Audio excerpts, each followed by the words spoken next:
শিল্পাঞ্চল আশুলিয়ায় হঠাৎই আতঙ্কের কারণ হয়ে দাঁড়িয়েছে আত্মহত্যা।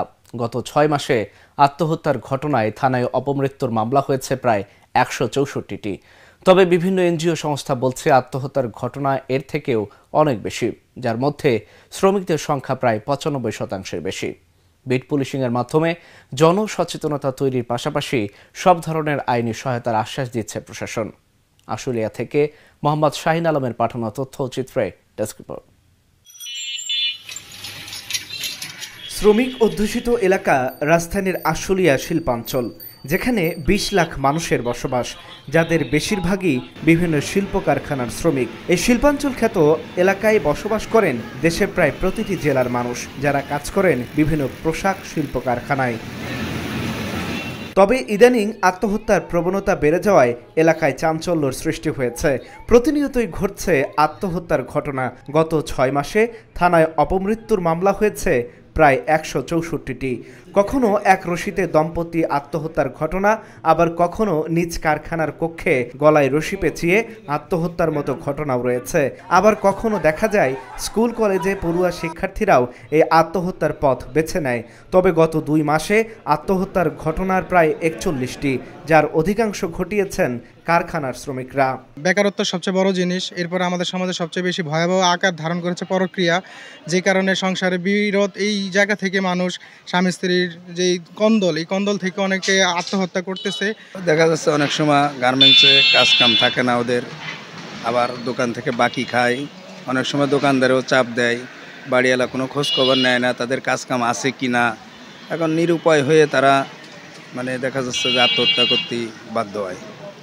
এটা চাই যে বর্তমান যে সরকার, ওনার একটু সকলের প্রতি নজর দেয়া, যে গার্মেন্টস কর্মীরা ঠিক মতন কাজ কাম পাইল কিনা, তাদের কাজ কাম আছে কিনা, বা কোথাও তারা নির্যাতিত আছে কিনা, এগুলো ব্যাপারে তাদের খেয়াল রাখা উচিত, সরকারের খেয়াল রাখা উচিত। এখন গার্মেন্টসে অনেক খারাপ আচরণ ব্যবহার করে, মা বাপ তুলে গালি দেয়, অ্যাবসেন্ট করলে বকাবকি করে, এই জন্য মনে করেন সুসাইড করে। কারণ যে বিশ্রী ভাষায় গালাগালি পারে মা বাপ তুলে, কারণ এটা আমি নিজেই কাজ করি জানি।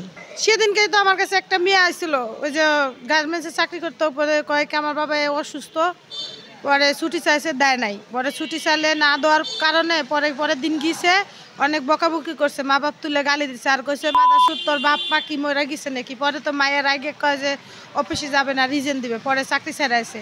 মায়ের পাগল হয়ে গেছে গায়ে। এমন চাপের মাধ্যমে যদি রাখে তাহলে তো অবশ্যই আত্মহত্যা করার ডিসিশন নেবে। গার্মেন্টসে কোনো লোকজন নিচ্ছে না।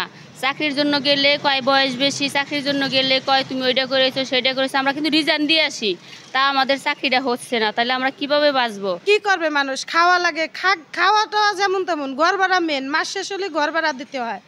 তো এরা মরবে না তাহলে কি করবে? সেদিনকে আমার একটা বান্ধবী ওর জামাইয়ের সাথে রাগ করছে, চাকরি না করলে খাওয়াবো না, ঘরটা বাই করে দিছে।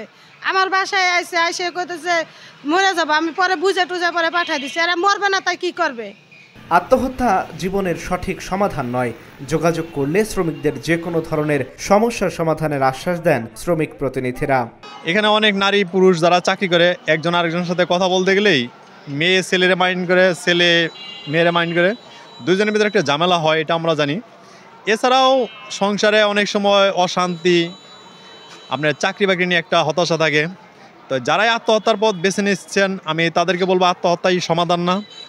যদি এই ধরনের কোনো কিছু আপনাদের হয়, আপনারা শ্রমিক সংগঠনের কাছে আসতে পারেন, কিংবা এলাকার জনপ্রতিনিধি যারা আছে তাদের স্বর্ণামন হতে পারেন, ইভেন প্রশাসনের দ্বারস্থ হতে পারেন যে আমার হাজব্যান্ড এটা করতেছে, কিংবা যদি স্ত্রী হয় হাজব্যান্ড যাইয়া তার নামে তার ফ্যামিলির যারা আছে তাদের কাছে অভিযোগ করুক, এবং একটা আলোচনার মাধ্যমে সমাধান হওয়া উচিত।